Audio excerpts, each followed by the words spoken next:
Hey, all you folks out there in YouTube land, Facebook land, social media land, this is Dan Hegerich. I'm a six-time cancer survivor, and I want to use this opportunity to introduce myself to this forum or this platform so that I can start to introduce some of the things I want to bring to the world to make it a better place, of course. What I'm trying to do here is establish a podcast. But why? Why would I want to do that? What's the intent behind that? What's the intent behind wanting to bring some kind of information or inspiration to you so that we can actually start making this a better place to live? Well, the inspiration is, started, I don't know how many years ago, but someone came up to me and said, Dan, I've heard about your story, how you moved through that experience of a terminal form of non-Hodgkin's lymphoma 6 times, and you left the medical model, and then in 5 months, you created a philosophy of health and love to follow, and you found yourself tumor-free in 5 months. So I want to know, how did you do it? And my instinctual, intuitive, immediate response was, I said, I was willing to do the cure. And that set me on a course of saying that, what if the cure already exists? So I want to actually start to produce, videos, video content, article content, anything that I can get out to you guys so that we can actually all start doing the cure. You might ask, what's the cure? Well, those will be the series of videos and things. But in general, it's all about health and love. It's about health is the foundation to life. Love is the purpose for living. We're all trying to navigate that in our own special way. And I've been fortunate to have done that for myself. And now it's very important for me to contribute to society, in such a way that we can eradicate chronic degenerative disease as part of the human experience. It's very limiting to think that disease is inevitable and out of your control. Let's expand that and say anything is possible. I kind of have a little piece of representation for that anything is possible. If people have called me a miracle man, a miracle worker, or whatever they want to label me as, I'm just a human being navigating that health is the foundation to life and love is the purpose for living. So I want to actually be able to start to present some of the experiences I've had. I want to bring people into this that are actually doing the cure or actually in the field of having cured themselves remarkably, like, their own miracle stories. I know for sure that miracles don't just happen. They don't. Miracles don't just happen. They are created. And you are the creator. If you can wrap your head around that, all the better. If it causes you a little cognitive dissonance, even the better. You can see the chaos of the programming that we've been given in society, that disease is inevitable and out of our control, and that we've actually created a society that supports and upholds that belief. Right? So I'm not here really necessarily to directly change your life or transform your life. That's the duty of you, your highest self, your soul, whatever you want to call that. I'm here to make your life a little bit better today. Really what I want to say is, my own personal mission, of course, is to make sure that I do the necessary voluntary acts that makes me healthier, wealthier, and more loving today than I was yesterday. My purpose in life is to help you, guide you, mentor you, teach you, inform you, coach with you, consult with you, whatever you want to put some kind of label or hat or identity on me. That's okay. But my purpose in life, of course, is to help you to make it your purpose and mission in life to make yourself healthier today, wealthier today, more loving today than you were yesterday.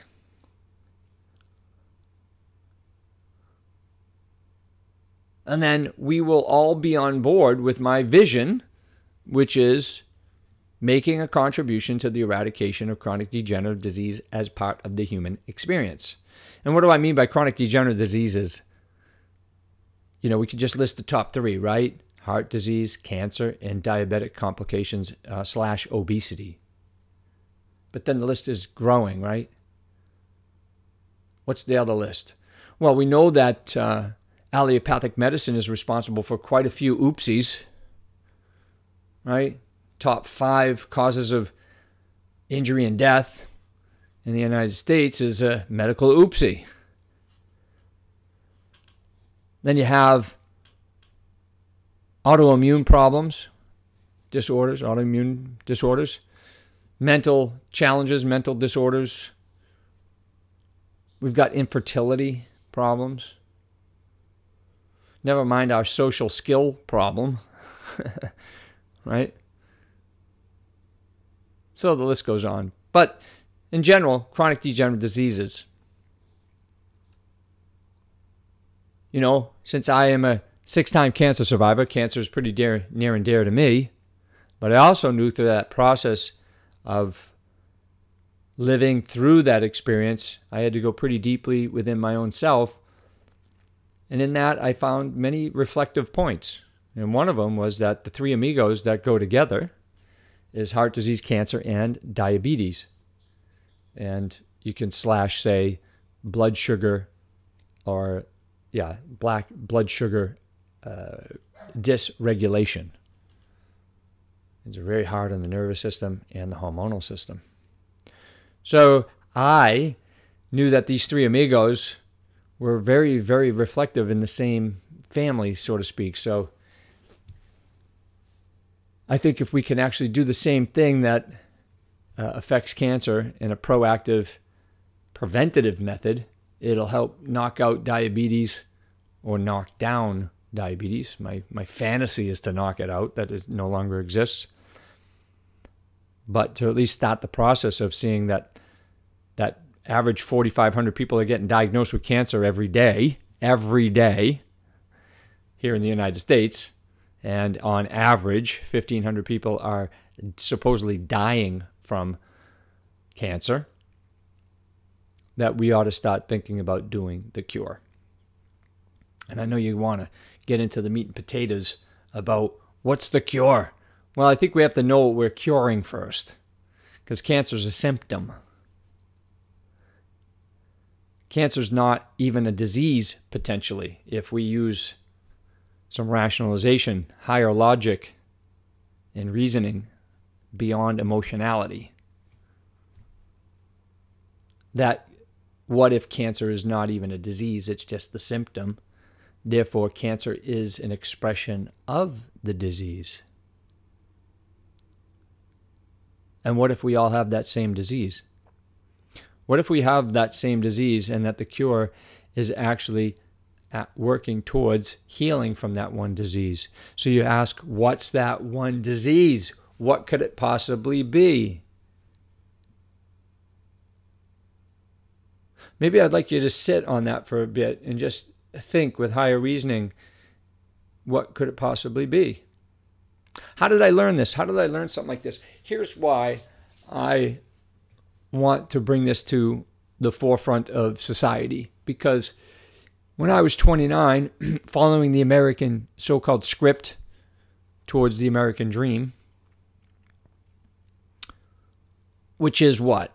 Do we all know the script? The script is get a good education so you can get a good job, a good paying job. Then you can get married.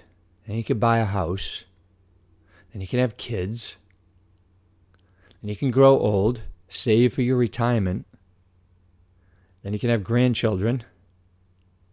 And then you can sail off into the sunset of the golden years and then die, leaving some kind of legacy behind.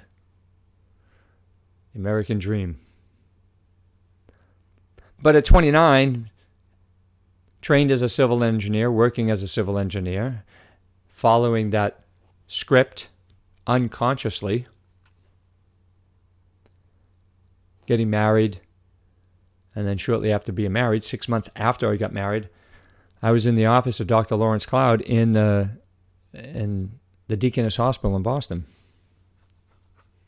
And so I was there to see why I was so sick. What's my prognosis? What's my diagnosis? We know that it's some kind of cancer. Is it benign? Is it dangerous? Is it deadly? That's all I had in the back of my mind. No, when I went into his office, he was standing up behind his desk. We met eye to eye. He reached out with his hand to shake mine, and he asked me a powerful question. Dan, how did such a young man such as yourself get into the business of cancer? Now, when I share that, many people think the man should have been disbarred from his medical license because they thought it was inappropriate. It was belittling. It was offensive. I didn't take it personally, folks. My soul sucked that question in and turned it inward and asked myself, Dan, how did you get into the business of cancer? How did you get yourself here? What were some of the voluntary behaviors, involuntary, unconscious acts that you were doing to yourself in life that may have brought you here? And sure enough, within a flash, there were so many things that went through my mind. But the first thing that came to my mind was, if I was being more Christ-like, would I be in this position or predicament? I don't know. Most likely not. But now don't take that as a religious thing. That was just my conditioning or programming of being raised as a Roman Catholic.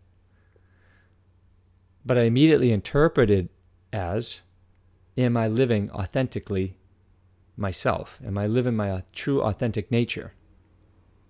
Am I connected to the source of life? And because I was not connected to the source of life, did that contribute to this particular predicament I'm in? Yes. Simple yes. Then it showed me all the ways that I had psychological challenges where I manipulated people to get what I wanted, because I was taught that getting what I wanted was success. In other words, getting what I want creates happiness, because happiness is outside of myself. So I saw myself manipulating, being very manipulative, or the ways I was being manipulated. And a lot of times that was with women, right? I'm not shameful of it anymore. I'm very forgiving of myself. Hopefully women in the past can forgive me for that, for my manipulative ways, or charming, charismatic, magnetic, whatever you want to call it, personable ways. But a lot of it was just manipulative. And not to mention my emotional immaturity. I had no emotional literacy, very little. So my emotions got the best of me, and they carried out some behaviors that were physically less than optimal for healthy living. Abusive with all kinds of things, very aggressive with all kinds of things. At teenage years, leading from starting to smoke pot, leading into doing, street drugs, our street amphetamines, our blotter acids. Then it led to drinking alcohol, of course, or they were going as a parallel, smoking plenty of pot, hash, marijuana, and so forth and so on. So if you want to sum all of that up,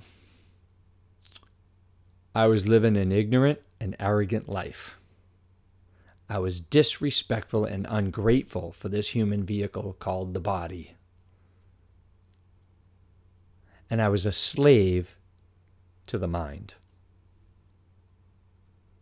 Rather than using the mind as a tool so that I can carry out my vision and mission and purpose in life, I was a slave to the mind. The true self, my true authentic self, became a slave to the mind. And I remember very clearly now in that eternal moment coming back to Dr. Lawrence Cloud in his office, and the next statement he had for me, Dan, with a little bit of pain and suffering, you will grow stronger. Hence, I was able to interpret that as entering the pain is a lot less painful than resisting it. And I said, I can enter the pain. Yeah. I'm going to do my part, you do your part. So he said, you have a 50-50 chance. Which means we're entering the unknown together for most part. And that chemotherapy, radiation, and perhaps some surgeries, who knows. But at that time, in that moment, chemotherapy was the only thing he had to offer. And then my story goes deeper and wider over the next 6 years, where that cancer went into remission very shortly and briefly, only to return again, going into remission, only to return, going into remission, only to return, going into remission, only return, going into remission and only returning.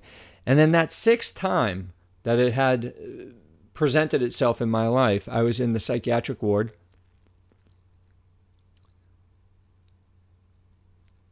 And at that point, I realized that the medical model could no longer serve me.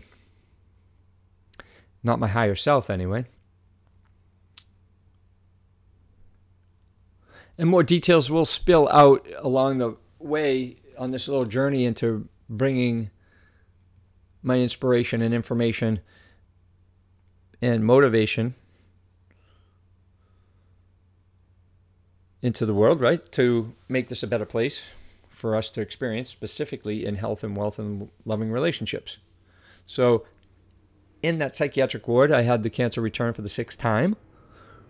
And I finally made it personal and said the medical model has to be let go of, and I have to trust that I'm going to either figure it out or I'm going to die with my own dignity. So I left the medical model. I got out of the hospital. I applied my principal philosophies of health and love, and in 5 months I got rid of all the tumors. Then I went on a very long 9-year odyssey to say, what was it in me that allowed me to create this miracle? Hence, I created this statement, miracles don't just happen. They are created, and you are the creator.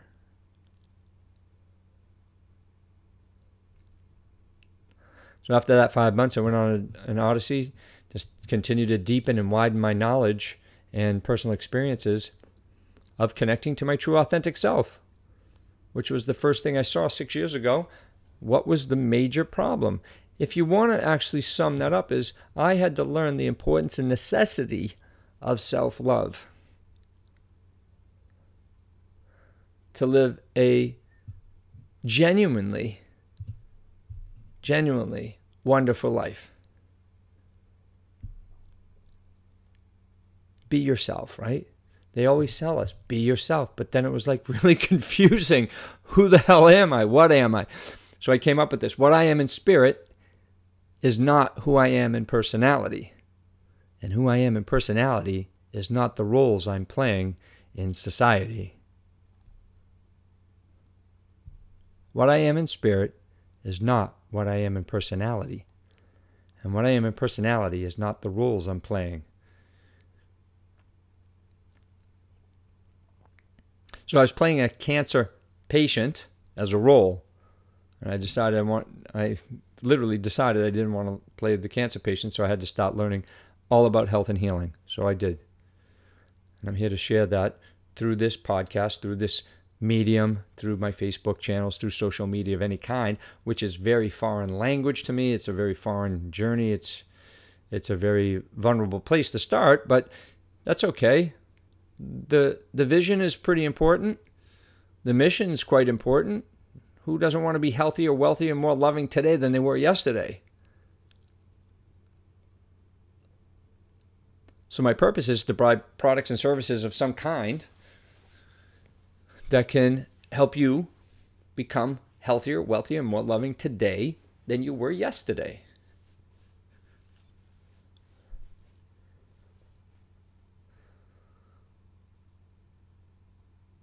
Really not much more than that. And if you're doing the C.U.R.E. consistently and regularly, then there's a no-brainer that eventually, if more and more people get on board with doing the C.U.R.E., then actually we will begin to see those numbers go down, which is instead of 1,500 people dying of cancer every day, that should start dropping. 4,500 people a day in the United States getting diagnosed with cancer, that should start to drop. And then we should start seeing things like a reduction in needs for cancer facilities. But if you actually look at what's truly happening, it's increasing. So if it's increasing, that means we're doing the disease, dysfunction, and delusion. We're actively engaged in the process of doing disease, dysfunction, and delusion as a culture, as a society, as a family programming. It's almost like a default program. And I beg to say that any economic professor out there or students out there could see that our economic structure relies on disease right now as part of the economy, as a major player in the economy. That's pretty fucked up if you think, right? It's pretty limiting to think with our human potential that might be a really hard reality to think about, that we've created this and we continue to create in it by participating in it.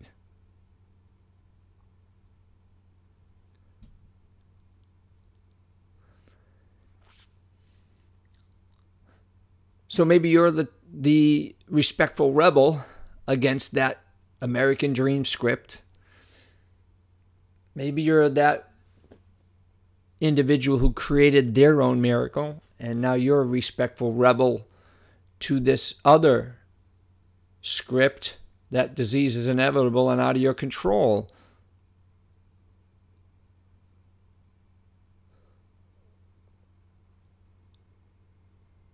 I think we said enough for tonight, or for right now. Maybe you can all just take that into your dream sleep and see what comes up in the morning. Maybe you can journal about it and share it with me at some point. Until we meet in person, until we meet in some place at some time, keep your body tuned up and your soul tuned in. And if you want to reduce or eliminate your risk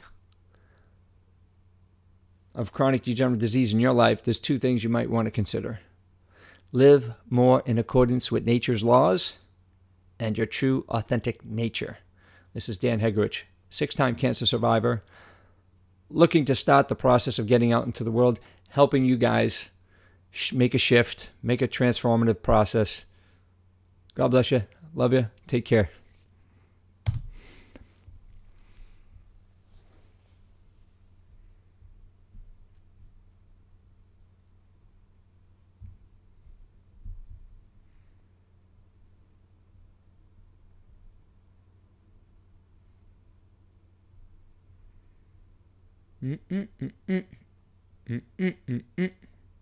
Looks like we're still playing, huh?